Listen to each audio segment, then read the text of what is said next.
What's a secret you learned that changed how you saw someone forever? The secret that made me see my dad completely differently.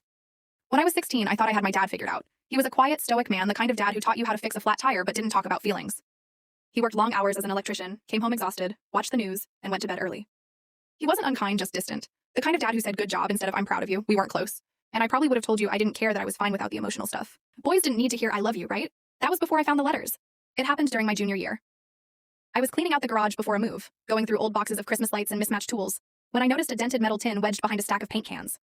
Inside were dozens of old envelopes, most ad Isaac Crowrest to my mother, handwritten, faded. Some were worn at the edges from being unfolded so many times. S-legged on the garage floor and started reading. What I found wasn't anything I was prepared for. Letters from my dad written during a time I barely remembered. He had been deployed overseas when I was 5. I remember seeing him in a uniform, remember missing him, but I had no idea what those years were like for him. Most of the letters were written at night. You could tell from the way he talked about being sleepless, about desert air, about wishing he could hear my voice. One letter said, "He lost his first tooth yesterday, didn't he? I want to tell him that means he's growing. I want to be there for that. I feel like I'm missing everything." Another, "Please tell him I love him. Even if he doesn't understand now, I hope someday he does." And then one that broke me. "Sometimes I wonder if he'll recognize me when I get home. If he'll even want to." I didn't know. I didn't know he'd been scared of me growing up without him. I didn't know he'd felt like a stranger to his own son. And then buried in one envelope, a small folded piece of notebook paper.